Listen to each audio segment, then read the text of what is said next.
Panduan pengecekan report pada Exat VS 03.2. Nah, bagi teman-teman yang sudah selesai melakukan proses penginputan jurnal, misal dari tahun 2022 sampai dengan tahun 2024. Untuk laporannya sendiri, saya mulai dari laporan keuangan. Laporan keuangan ini sesuai dengan versi file yang teman-teman sudah miliki. Jadi untuk silver, gold, dan platinum. Nah, untuk yang lengkapnya ini saya bahas terkait platinum, jadi sudah pasti akan mencakup gold dan silvernya. Yang pertama, neraca. Untuk neraca sendiri, untuk menampilkannya, tinggal teman-teman atur pada periode awal yang ada di sini. Jadi di periode awal ini teman-teman sisa pilih, misalnya ingin mengeluarkan neraca periode 1 Januari 2024 sampai 30 Juni 2024 misalnya ya. Nah, nanti data yang dimunculkan ini hanya yang masuk saldo akhir per 30 Juni karena ini neraca teman-teman ya. Jadi dia akan akumulasi mulai dari teman-teman pertama kali dirikan sampai dengan seterusnya. Kemudian untuk detailnya teman-teman bisa buka lagi untuk mengetahui lebih detail bahwa untuk periode lalu maksudnya ini adalah ini saldo dari periode sebelum Januari atau sebelum periode awal yang teman-teman pilih. Kemudian periode berjalan berarti inilah kas tunai yang masuk karena dia positif, berarti 27 juta dari Januari sampai dengan Juni, tanggal akhir Juni ya. Jadi yang dimunculkan di neraca sebenarnya akumulasi secara keseluruhan. Kemudian untuk filternya teman-teman bisa pilih yang hide 0 untuk menghilangkan yang kosong. Kemudian jika teman-teman menginginkan bahwa yang akun yang saldonya 0 tidak usah dimunculkan, maka teman-teman hilangkan centang untuk angka 0-nya. Maka yang akan dimunculkan hanya akun yang memiliki saldo. Dan pastikan teman-teman di sini ada true atau menandakan bahwa total kewajiban dan modal itu sama dengan total aset yang teman-teman miliki. Oke. Jadi seperti itu untuk neraca. Yang selanjutnya adalah laba rugi. Jadi laba rugi ini konsepnya sama dengan neraca, dia akan mengikut periode yang teman-teman pilih di sini. Jadi kalau misalnya cuma butuh untuk 1 bulan saja, berarti ini tinggal diganti saja menjadi 1 bulan. Jadi formatnya itu DD, MM, kemudian tahun. Jadi hari, bulan, tahun. Nah, tanggal 31 Januari 2024 batasnya. Berarti laba rugi yang akan dimunculkan hanya periode yang teman-teman pilih saja, 18.700.000 untuk pendapatan. Misal teman-teman ganti ke periode 3, bulan 3 ya teman-teman ya. Ini bulan 3. Oke, dicek laba ruginya jadinya 13.090.000. Untuk filternya sendiri tetap sama teman-teman, jadi nanti tinggal disesuaikan saja. Kemudian untuk arus kasnya, jadi arus kas ini mengikut periode yang teman-teman pilih di bagian menu. Ini konsepnya sama. Jadi cara melakukan pengecekannya, pastikan saldo akhir kasnya itu sama dengan yang ada di neraca. Misalnya ini 214.260.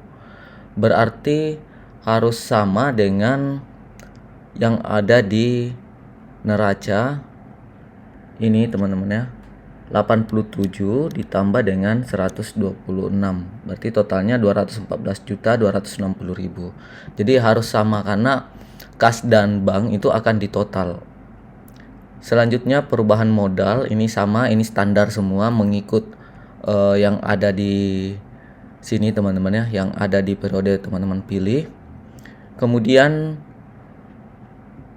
untuk laporan neraca 12 bulan, neraca 12 bulan sendiri ini ada tambahan fitur baru karena di sini bisa multi tahun. Jadi teman-teman tinggal pilih periode yang teman-teman ingin cek, misalnya 2024. Maka yang akan dimunculkan di sini adalah semua saldo akun dari Januari sampai dengan Desember 2024. Kemudian yang sebelum Januari 2024 itu akan masuk sebagai saldo awal. Kemudian ingin mengecek 2022 tinggal ganti tahun saja. Kemudian jangan lupa di filter ulang teman-teman, supaya bisa angkanya, atau jangan sampai ada akun yang sebelum di tahun lalu tidak ada, di tahun ini ada, itu akan di refresh. Jadi cukup masuk ke filternya, kemudian apply filternya, atau bisa pilih ulang ini kemudian apply filter, seperti itu. Selanjutnya untuk laba rugi 12 bulan, konsepnya sama. Ini akan mengikut pada tahun yang teman-teman pilih di neraca 12 bulan ini. Jadi dia akan mengikut, kalau misalnya teman-teman pilih 2022, maka otomatis di sini akan muncul Januari 2022. Jadi seperti itu.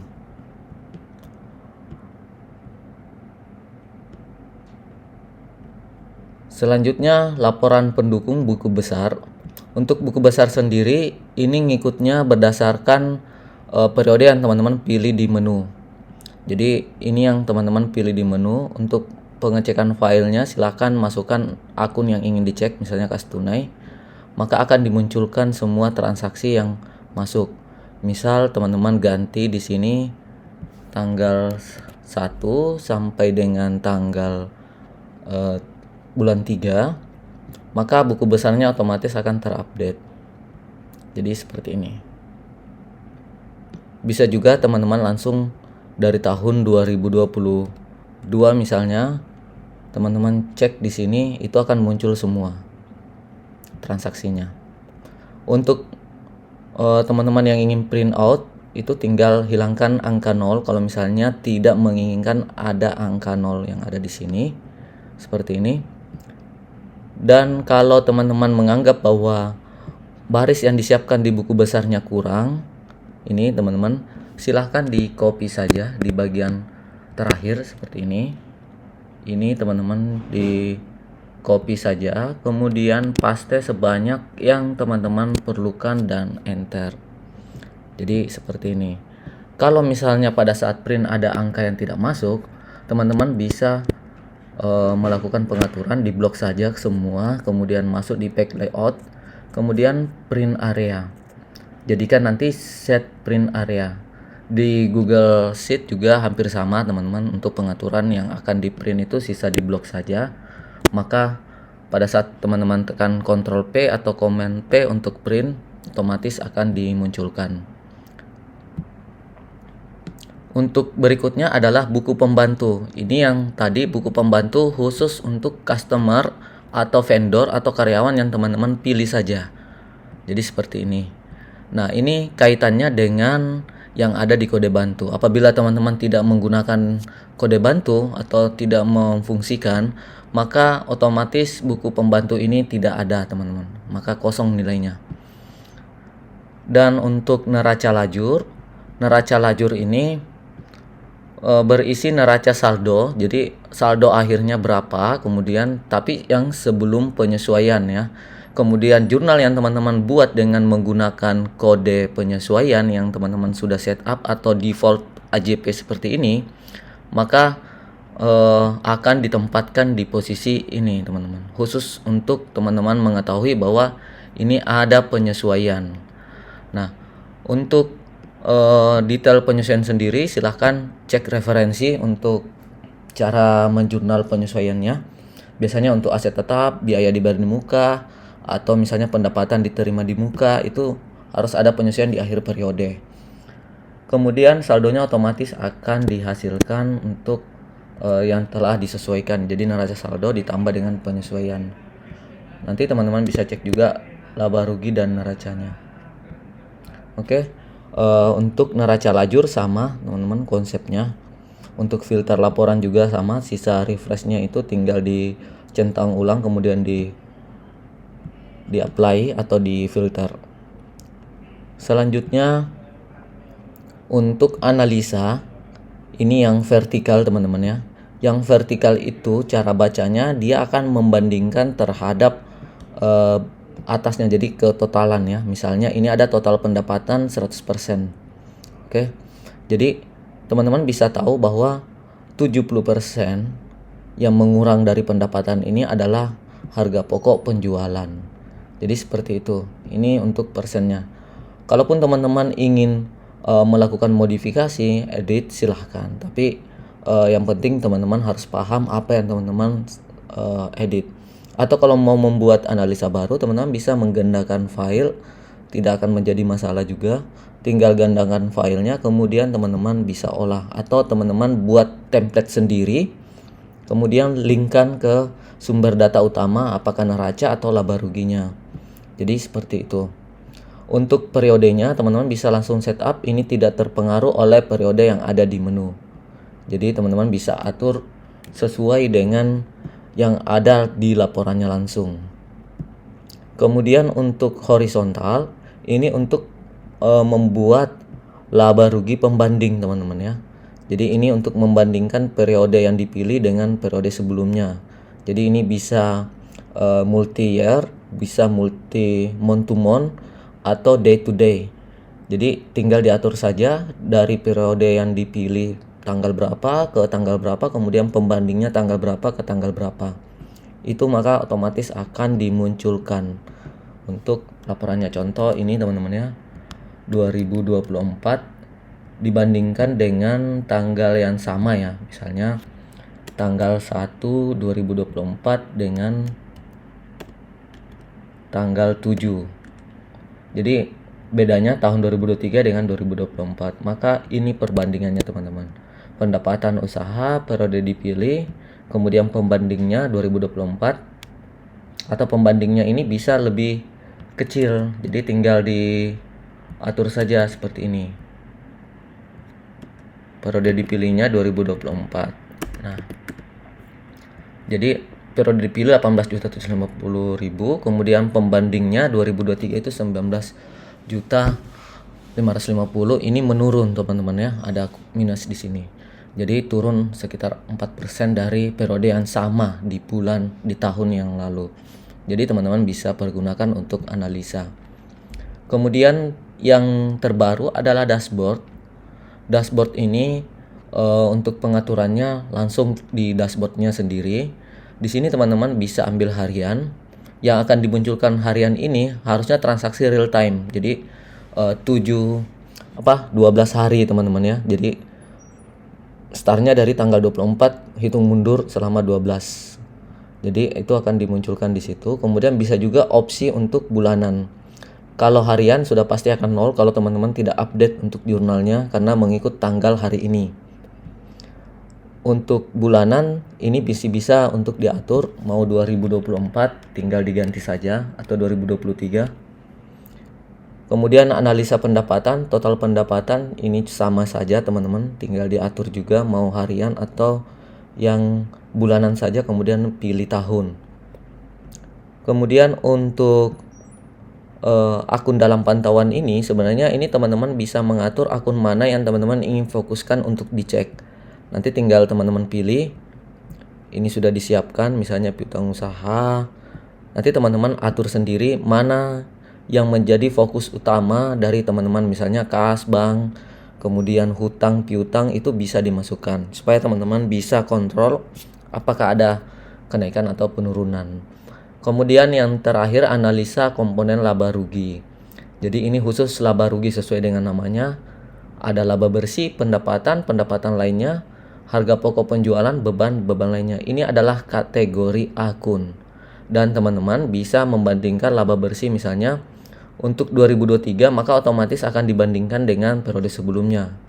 Kalau 2024 maka yang teman-teman bandingkan adalah 2023. Jadi di sini bisa diatur. Oke, selanjutnya teman-teman bisa cek di laporan ini khusus yang platinum. Saya perlihatkan saja untuk laporan cabang karena semua laporannya ini sama saja. Ini mirip karena yang membedakan adalah cabang, kemudian ada project. Satu cabang bisa tangani lebih dari satu project. Ini sesuai dengan yang ada di data project dan divisi. Yang pertama, laporan divisi. Ini laba rugi yang sama dengan laba rugi, hanya bedanya memfilter transaksi pendapatan atau pengeluaran yang terkait dengan divisinya saja. Kemudian laporan divisi 12 bulan sama dengan laba rugi 12 bulan. Tapi kembali lagi ini sama dengan tadi memilih untuk divisi atau cabang apa yang ingin teman-teman cek. Jadi angkanya difilter. Kemudian laporan sanding divisi ini bisa langsung beberapa divisi akan dimunculkan.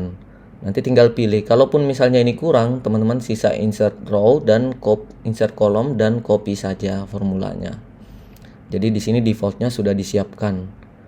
Ini tinggal teman-teman atur saja mau yang mana duluan, tinggal teman-teman sesuaikan. Maka otomatis menyesuaikan untuk nominalnya, dan untuk filternya teman-teman bisa atur sendiri seperti ini supaya lebih rapi. Untuk buku besar per divisi ini sama dengan buku besar yang umumnya, tapi teman-teman harus pilih divisi atau cabang mana yang teman-teman ingin cek. Maka pendapatan usaha misalnya, ini hanya pendapatan usaha yang teman-teman isikan di jurnal itu untuk divisi tertentu saja. Jadi kalau teman-teman tidak mengisi pendapatannya divisi atau project, maka tidak akan muncul di laporan project dan divisinya. Oke, itu tadi untuk laporannya. Silakan dipelajari lebih lanjut, dan jika ada yang kurang jelas boleh diinformasikan kembali. Terima kasih, semoga bisa membantu.